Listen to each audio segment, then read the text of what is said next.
आजच्या या मोर्चाला मनसे अध्यक्ष राज ठाकरे खरं तर लोकलनं प्रवास करणार आहेत। ही सगळ्यात महत्त्वाची बातमी आहे। मी स्वतः लोकलनं जाणार असं राज ठाकरेंनी मेळाव्यातून स्पष्ट केलं होतं। निवडणूक आयोगाच्या विरोधात सर्व पक्षीयांनी हा मोर्चा काढलेला आहे आणि सर्वपक्षीय मोर्चासाठी महाराष्ट्र नवनिर्माण सेना जी आहे ती सध्या जास्त पुढाकार घेते। सत्याचा मोर्चा असं नाव सुद्धा मनसेनंच दिलंय।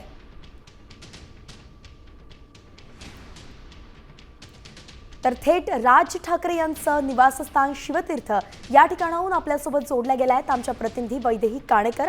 वैदेही, खरं तर सत्याचा मोर्चा हे नाव सुद्धा मनसेनंच दिलं आणि राज ठाकरेंनी अनेक मेळावे घेतले। अत्यंत कार्यरत असेच मनसे कार्यकर्ते यावेळी दिसलेत।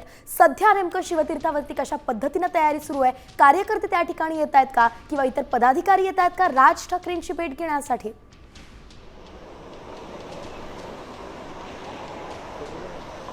नक्कीच आपण बघतोय की सत्याचा मोर्चा हे नाव खरं तर राज ठाकरे यांनी सुचवलेलं होतं, कारण सत्तेसाठी नाही मात्र सत्यासाठी हा मोर्चा काढणार असल्याचं राज ठाकरे यांनी स्पष्ट केलं होतं आणि त्याच पद्धतीनं महाविकास आघाडीने देखील हे नाव जे आहे ते मान्य केलेलं बघायला मिळतंय आणि त्यामुळे आपण बघतोय की राज ठाकरे हे देखील आजच्या या मोर्चामध्ये सहभागी होत आहेत। अर्थात विरोधातील सगळेच राजकीय पक्षाचे नेते आजच्या या मोर्चामध्ये सहभागी होणार आहेत, पण सगळ्यात महत्त्वाचं म्हणजे काँग्रेसचे प्रदेशाध्यक्ष हर्षवर्धन सकपाळ मात्र या मोर्चामध्ये सहभागी होणार नाही, कारण त्याचा पूर्वनियोजित बिहार दौरा आहे।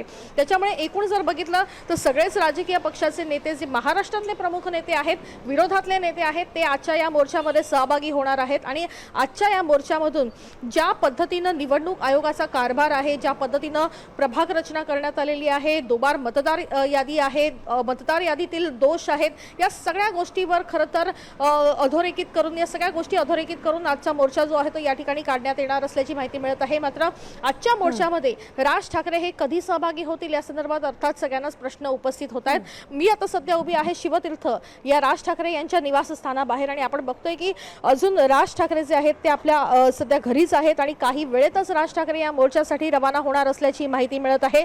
त्यांच्यासोबत त्यांचे काही मोजके नेते असतील आणि खास करून लोकलनी म्हणजे रेल्वेनी राज ठाकरे प्रवास करणार आहेत। रेल्वेनी राज ठाकरे प्रवास करून चर्चगेट या स्थानकावर जाणार आहेत।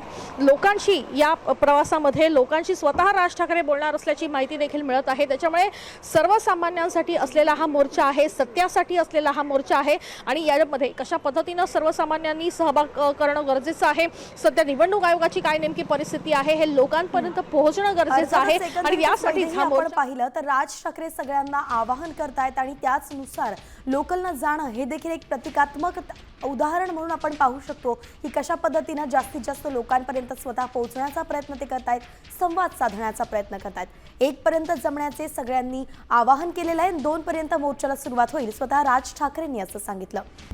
आता isakal.com आहे देशातील नंबर 1 ची मराठी न्यूज वेबसाईट। प्रत्येक अपडेटसाठी isakal.com ला नक्की भेट द्या।